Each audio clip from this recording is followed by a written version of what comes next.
আমরা ভদ্রেশ্বর স্টেশনে আসতে আসতেই দেখি ট্রেনটা চলে এলো। তারপর আমরা ট্রেনটিতে উঠলাম, সুন্দর এক বাতাস খেতে খেতে চৌচূড়া স্টেশনেতে নামলাম। তারপর অসংখ্য মানুষের ভিড়, ট্রেনটিও পাশ দিয়ে ঝাঁ করে চলে গেল।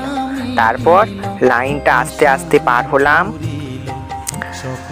পার হয়ে ওপাশে গিয়ে টোটোয় উঠলাম।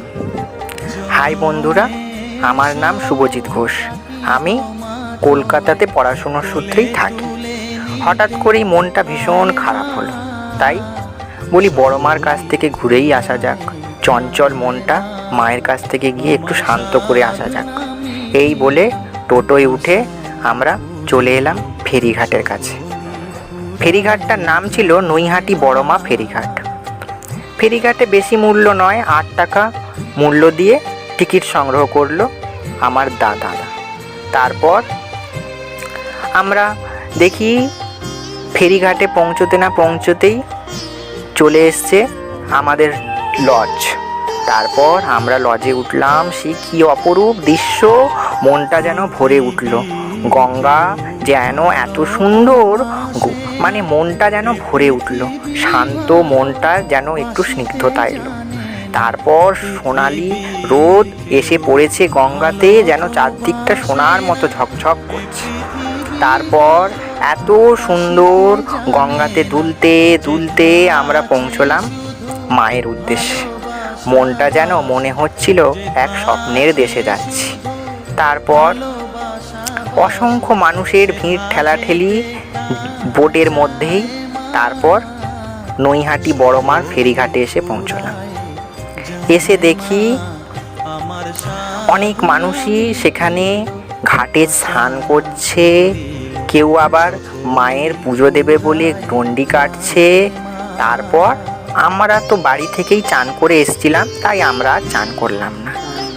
আমরা এসে পুজোর জিনিস কিনবো বলে ভাবছিলাম, কিন্তু সেদিন পুজো হবে না, সেদিন মাকে শুধু দর্শন করাই যাবে। সেই জন্য এক লম্বা লাইন, সবাই এসছে মাকে এক দর্শন করতে আর নিজের মনকে কথাগুলো মাকে বলতে, আর চঞ্চল মনটাই একটু স্নিগ্ধতা শান্তি গ্রহণ করতে। তারপর আমরা লম্বা লাইনে দাঁড়িয়ে অসংখ্য মানুষের মনের উন্মাদনা, আহ্লাদ, আর্তনাদ শুনে যেন খুব কষ্টও হচ্ছিল, আবার খুব ভালোও লাগছিল। তারপর লাইনে দাঁড়িয়ে মনে মনে মায়েরই নাম স্মরণ করছিলাম। তারপরে দেখো চারদিকেই লেখা আছে ধর্ম যার পরমা সবার।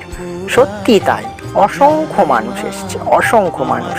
তারপর আমরা মাকে দর্শন করলাম, দর্শন করে মনের কথাটা মাকে জানালাম, খুবই ভালো লাগছিল। তারপরে মায়ের এক অমূল্য জিনিস, যা খেয়ে যেন অমৃত মনে হচ্ছিল, খিচুড়ি আর বেগুন ভাজা দিয়ে খিচুড়ি খেলাম। তারও জন্য এক লম্বা লাইন, সেই লম্বা লাইনে দাঁড়িয়েই মায়ের ভোগ সংগ্রহ করলাম। তারপর সেখানেই বসে সেটা খেলাম।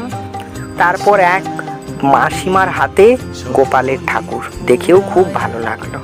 তারপর খিচুড়ি আর বেগুন ভাজা খেয়ে আবার আমাদের গন্তব্য স্টেশনে ফিরে আসলাম। নমস্কার। আমার ভিডিওটি ভালো লাগলে একটি লাইক এবং সাবস্ক্রাইব করবেন।